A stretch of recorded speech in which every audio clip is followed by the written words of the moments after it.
Video को like करके आगे शेयर जरूर कर देना। तो ज्यादा इत्मीनान, आशिकान रसूल को ज्यादा इत्मीनान है। क्यों? हक ताला भी करीम और मोहम्मद भी करीम। और फारसी में कहा गया है सद शुक्र हस्ते मियाने दो करीम।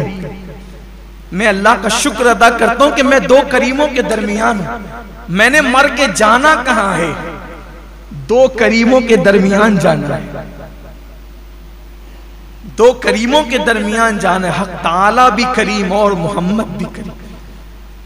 और कैसे करीम है? माओ की मोहब्बतें घुटने जहां टेक देती है उससे आगे और करोड़ों दर्जा आगे अल्लाह अपने बंदों से मोहब्बत करता है, प्यार करता है। और मोमिन की कब्र तो जन्नत के बागों में से बाग। इसलिए मौत से बेफिक्र हो जाओ। लेकिन बेफिक्र होने का मतलब ये नहीं कि एहतियात खत्म कर दो, ये नहीं। एहतियात भी बाकी रखो और मौत का टेंशन छोड़। जब आना है तब आएगी, उससे पहले कभी नहीं आएगी। मौत ही जिंदगी की मुहाफिज है। एक दिन में 360 बार चेहरा देखते हैं हजरत मलकुल मौत, तेरा वक्त आया कि नहीं? तो हजरत दाऊद अलैहिस्सलाम से कहा कि 6 दिन के बाद जाना है इसके घर, इस हुक्म अल्लाह का रूह निकालने के लिए। बड़ा अफसोस हुआ, लेकिन कह क्या सकते, करना क्या था? अल्लाह का हुक्म है, ठीक है, कोई बात नहीं। फिर वो शख्स आता जाता रहा। उन 6 दिन में हजरत दाऊद उसको बड़ी हसरत से देखते। 6 दिन का दूल्हा चला जाएगा, ऐसे ही ना कहें दुल्हन के हाथ की मेहंदी भी न मिटेगी और उसका सुहाग उजड़ जाएगा। लेकिन 6 दिन भी चले गए, हत्ता के 7 महीने बीत गए। 6 दिन तो गए गए, वो इंतकाल नहीं हुआ, मरा नहीं। 7 महीने बीत गए। उस दरमियान में हजरत मलकुल मौत आए नहीं, 7 महीने के बाद आए। 7 महीने के बाद आए तो इन्होंने पहला सवाल यही किया, आप तो कह रहे थे 6 दिन में मरेगा, 7 महीने हो गए नहीं मरा अभी तक। कहा हाँ, जाहिर सी बात है, अल्लाह का मासूम फरिश्ता झूठ कब बोल सकता?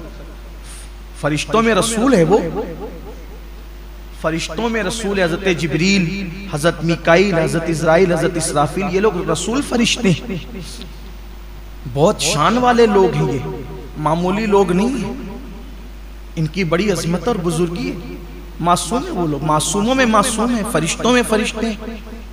फरिश्ते भी इनका एहतराम करते हैं। तो कहा मैंने जो कहा वो तो सच ही था। कहा फिर हुआ क्या, मुझे बता। कहा हजरत जब वो आपके घर से निकला तो उसके दिल में ख्याल आया कि आज मेरी शादी हो गई है। शादी तो हो गई, लेकिन मैंने ज़कात जो देनी थी उसमें से कुछ बाकी रह गई थी। ज़कात मेरी ज़कात जो देनी थी वो कुछ बाकी रह गई। तो रास्ते में उसको एक गरीब मिला, तो बकिया उस ज़कात की रकम उसने उस गरीब की झोली में डाल दी। उसके 6 दिन बचे थे, शादी के दिन सलाम करने आया था, ज़कात बाकी थी, शादी का दिन था। शादी की खुशी में सोचा भाई ज़कात से भी सुबुकदोश हो जाऊं, जिम्मेदारी से सुबुकदोश हो जाऊं। तो जितनी ज़कात की रकम बची थी वो गरीब की झोली में डाला। आगे बढ़ रहा था, गरीब ने कहा अल्लाह तेरी उम्र बढ़ा दे। उस गरीब ने कहा अल्लाह तेरी उम्र बढ़ा दे। कहा कि ए अल्लाह के नबी दाऊद, उसकी 6 दिन की उम्र अल्लाह ने उस गरीब की दुआ की बरकत से, जिसकी झोली में ज़कात पड़ी, अल्लाह ने 6 दिन को 60 साल कर दिया। और 60 साल करने के बाद मजीद खुश होके कहा ये तो वो 6 दिन की 60 दुआ की वजह से की, 10 मेरी तरफ से और बढ़ाता हूं, इस तरह उसकी उम्र 70 साल करता। ये ज़कात की बरकत है। जिनकी झोलियों में डालते हो ना, ये कोई मामूली, आप करोड़ों रुपया खर्च करके 1 सेकंड नहीं बढ़ा सकते। डॉक्टरों को लाखों रुपया दे करके डॉक्टर की औकात नहीं कि वो 1 सेकंड बढ़ा दे। लेकिन गरीब की झोली में डालते हो, उसकी दुआएं किसी की 6 दिन की जिंदगी 60 साल कर देती। और अल्लाह फिर मजीद उस पर करम फरमा करके 10 और बढ़ा के 70 साल। और ये भी हदीस पाक में आता है, बाज ऐसे भी हैं कि जिनकी 3 दिन की जिंदगी 30 साल कर दी गई और गुनाह करने की वजह से, अल्लाह रब्बुल इज्जत के गरीब बंदों का हक मारने की वजह से 30 साल की जिंदगी 3 साल में सिमट दी गई। एक आखिरी हदीस पाक पेश कर देता हूं, बहुत खूबसूरत है, मुझे बहुत पसंद आई ये हदीस, तो मैंने चाहा कि मैं इसको आपके सामने पढ़ूं। जब खुशी के साथ कोई ज़कात निकालता है, तवज्जो से सुनना, आपको बड़ी मसर्रत होगी। ये अल्लाह के रसूल का फरमान है। आका अलैहिस्सलाम ने खुद फरमाया कि जब कोई खुशी के साथ अपनी ज़कात निकालता है तो अल्लाह उसके नाम आसमानों पे लिखता है, सातों आसमान, हर आसमान पे उसका नाम अलग अलग लिखा जाता है और अर्श पे भी उसका नाम लिखा जाता है।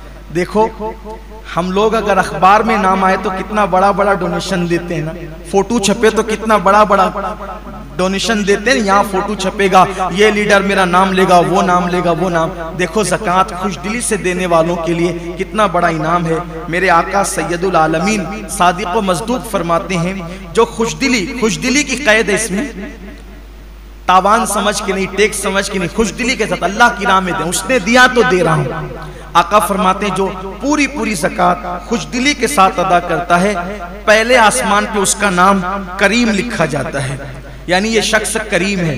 दूसरे आसमान पे उसका नाम जवाद लिखा जाता है, तीसरे आसमान पे उसका नाम मोती लिखा जाता है, चौथे आसमान पे उसका नाम सखी लिखा जाता है, पांचवें आसमान पे उसका नाम मकबूल लिखा जाता है कि ये भी मकबूल है, इसके सारे अमाल मकबूल हैं। छठे आसमान पे उसका नाम महफूज लिखा जाता है, यानी ये जहन्नम की आग से महफूज हो गया।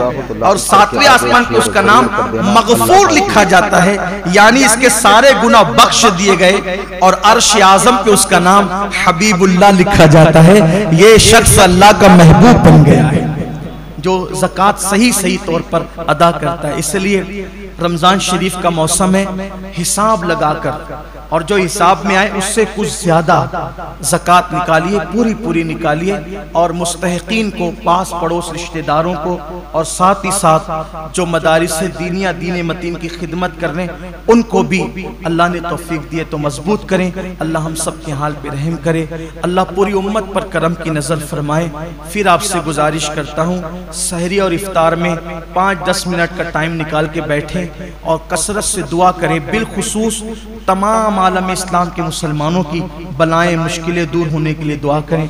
कोरोना की वबा, लॉकडाउन की नहुसत, ये सब इसके खात्मे के लिए दुआ करें, इसलिए कि रोज़ेदार की दुआ रद्द नहीं होती। कभी ये मत सोचना मैं गुनहगार हूँ, मेरी सुनी जाएगी कि नहीं सुनी जाएगी, ये मायूसी और महरूमी को अल्लाह पसंद नहीं करता।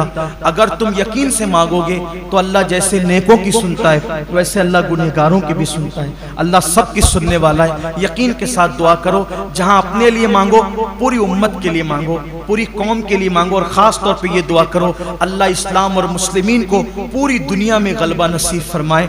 दुआओं का सीजन है, खूब दुआ करो, दुआ मोमिन का हथियार है। और दुआ कीजिए यहूद और नसारा और मुशरिकीन, अल्लाह इन सब को कैफरे किरदार तक पहुंचाए। बद्र में अल्लाह ने जो मुशरिकीन का अंजाम फरमाया वही अंजाम पूरी दुनिया के मुशरिकीन, यहूद और नसारा और मुर्तद्दीन का अल्लाह फरमाए। और अल्लाह बद्र में यौमुल फुरकान में अल्लाह ने जैसे इस्लाम और मुस्लिमीन को उरूज और तरक्की और इज्जत से नवाजा, ऐसे अल्लाह तमाम आलम इस्लाम को उरूज, तरक्की और इज्जत के दिन नसीब फरमाए। गुफ्तगू के दरमियान कोई गलती हो तो अल्लाह माफ फरमाए। रिसालत के परवानों हर सनीचर को बाद नमाज इशा सुन्नी दावत इस्लामी के आलमी मरकज इस्माइल हबीब मस्जिद में सुन्नी इज्तिमा होता है। आप हजरात पाबंदी के साथ इसमें शिरकत फरमाएं।